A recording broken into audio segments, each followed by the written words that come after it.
मागच्या वर्षी जेव्हा जून 2025 मध्ये इस्रायल आणि इराणचं युद्ध झालं होतं, त्यावेळी डोनाल्ड ट्रम्प असं म्हणाले होते, की बेंजामिन नेतान्याहू मला सांगत होते, की आम्ही आयातुल्ला अली खामेनी यांची हत्या करणार आहोत, पण मी त्यांना थांबवलं म्हणून आता सध्या खामेनी वाचलेले आहेत.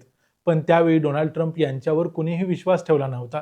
त्यांना असं वाटलं, की डोनाल्ड ट्रम्प स्वतःची शेखी मिरवण्यासाठी हे म्हणत असतील. पण प्रत्यक्षात डोनाल्ड ट्रम्प यांच्याकडे इनपुट होता, त्यांना हे माहिती होतं, म्हणूनच ते असं म्हणाले होते. खरं तर त्याच वेळेला इराणी सरकारनं यातून जर शहाणपण घेतलं असतं, तर त्यानंतर आता जी खामेनींची हत्या झाली ती झाली नसती. कारण त्यांना अगोदरच अनेक गोष्टी समजल्या असत्या, त्या त्यांना समजल्या नाहीत. त्यांनी ती गोष्ट सिरियसली घेतली नाही आणि त्याची किंमत त्यांना मोजावी लागली.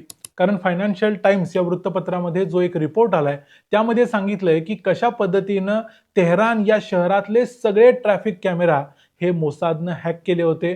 त्याचा लाईव्ह फुटेज हे तेल अवीवमध्ये दिसत होतं आणि कशा पद्धतीनं हा सगळा प्लॉट आखला गेला, या सगळ्या गोष्टी आता उघड व्हायला लागलेल्या आहेत. त्यामुळे नक्की काय घडलं होतं, कशा पद्धतीनं खामेनींना ट्रॅक केलं गेलं आणि कशी त्यांची हत्या केली गेली, ते सगळं पाहूया या व्हिडिओमध्ये. मी आहे रणजित यादव आणि तुम्ही पाहताय द मराठी बाणा.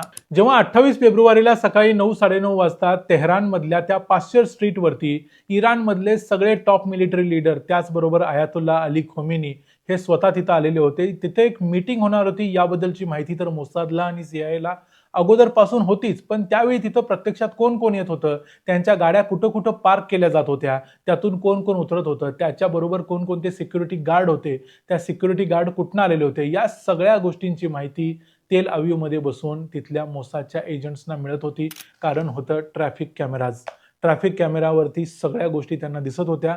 दुसरी एक गोष्ट म्हणजे ज्या कंपाऊंडमध्ये ही मीटिंग होणार होती, मग कंपाऊंडमध्ये होणार होती की प्रत्यक्ष बिल्डिंगमध्ये होणार होती की त्याच्या खाली कुठला बंकर आहे तिथं होणार होती, याच्याबद्दल सगळ्या गोष्टी देखील तेल अवीवमध्ये बसून दिसत होत्या. याचं कारण म्हणजे एक ट्रॅफिक कॅमेरा होता, तो बरोबर त्या ऑफिसच्या कंपाऊंडच्या दिशेने वळवून ठेवण्यात आलेला होता.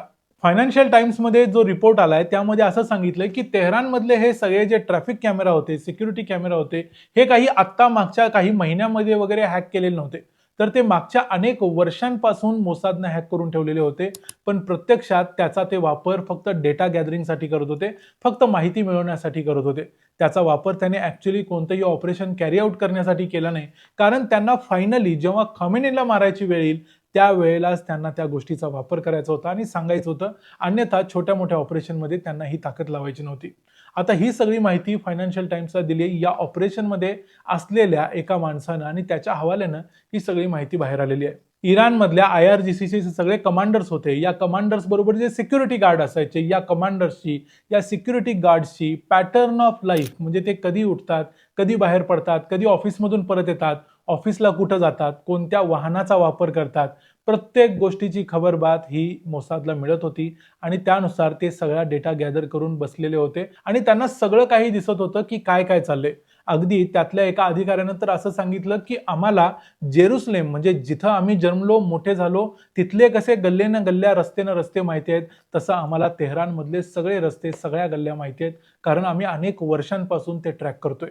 जेव्हा सगळे ऑफिशियल्स, आयातुल्ला अली खोमेनी या सगळ्यांच्या गाड्या पार्क झाल्या, सगळे त्या कंपाऊंडमध्ये गेले आणि इथं मीटिंग चालू झाली. त्यानंतर मग इथला जो मोबाईल टॉवर होते, हे सगळे मोबाईल टॉवरचं जे नेटवर्क आहे ते डिसरप्ट केलं गेलं. यासाठी सुद्धा जे सिग्नल डिपार्टमेंट आहे मोसादचं, त्यांचा वापर केला गेला आणि सगळे मोबाईल टॉवर्स बंद केले गेले. याचा परिणाम असा झाला की जरी या हत्याकांडाची एखादी माहिती कुणकुण जरी कुणापर्यंत पोहोचली, एखाद्या इराणी लीडरपर्यंत पोहोचली किंवा मिलिटरी लीडरपर्यंत पोहोचली, तर ही माहिती त्या लोकांच्यापर्यंत पोहोचणार नाही. कुणीही त्यांना फोन करायचा प्रयत्न केला तर सगळ्यांचे फोन बिझी लागतील किंवा आउट ऑफ नेटवर्क लागतील, असा प्रयत्न केला गेला, जेणेकरून कुणाला ही माहिती मिळणारच नाही. जेव्हा सकाळी 9:40 ही मीटिंग चालू झालेली होती, त्यामध्ये सगळे लोक आलेले होते, त्यावेळी मग ब्लू स्पॅरो नावाची एक मिसाईल फायर केली गेली आणि तिचा हल्ला या कंपाऊंडवरती केला गेला. त्यानंतर जवळजवळ कितीतरी टन वजनाचे जवळजवळ 30 बॉम्ब्स या सगळ्या कॉम्प्लेक्सवरती मारले गेले, जेणेकरून या कॉम्प्लेक्समध्ये जर खाली बंकर असेल, जमिनीखाली कुठं जागा असेल आणि तिथं जर मीटिंग असेल, तर तिथं सुद्धा याचा हल्ला पोचावा आणि तिथल्या लोकांना सुद्धा त्याचा धक्का लागावा, म्हणून असे अनेक हल्ले केले गेले. 30 बॉम्ब टाकल्यानंतर मग हे ऑपरेशन संपवलं गेलं आणि मग इराणमधल्या वेगवेगळ्या शहरांच्या वरती हल्ले केले गेले. तोपर्यंत इराणमध्ये कुठल्याही शहराला टार्गेट केलेलं नव्हतं. हे करायचं असं कारणच हे होतं की अशा प्रकारचा हल्ला झालाय ही बातमी कळल्यानंतर अयातुल्ला अली खॉमेनी किंवा IRGCचे सगळे महत्त्वाचे लीडर्स हे सावध होतील आणि एकदा सावध झाले की ते दुसऱ्या ठिकाणी लपायचा प्रयत्न करतील. अगोदरच अयातुल्ला अली खॉमेनी यांना सांगण्यात आलं होतं की तुम्ही बंकर्सचा वापर करा तुमच्या मीटिंग्स, तुमचं राहणं या गोष्टींसाठी, पण खॉमेनी यांनी बंकर्स वापरले नाहीत. ते अनेक वेळा म्हणायचे की कधी ना कधी आपला असंच हुतात्म्य आपल्याला येणार आहे, आपण शहीद होणार आहे, त्यामुळे त्यासाठी एवढं घाबरायची गरज नाही असं ते म्हणायचे.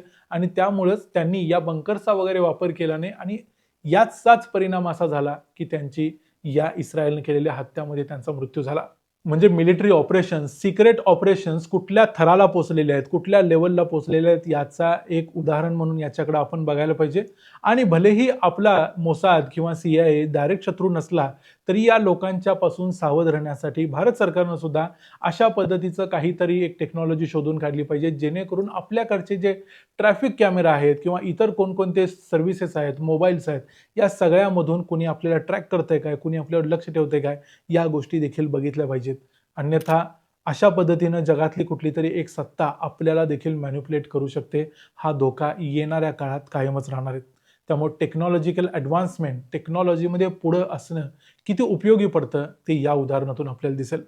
या संपूर्ण प्रकरणाबद्दल तुमचं काय मत आहे ते आम्हाला कमेंट्समध्ये सांगा. व्हिडिओ आवडला असेल तर व्हिडिओला लाईक करा, चॅनलला सबस्क्राईब करा. पुन्हा भेटू पुढच्या व्हिडिओमध्ये. तोपर्यंत पाहत राहा द मराठी बाणा. जय हिंद, जय महाराष्ट्र.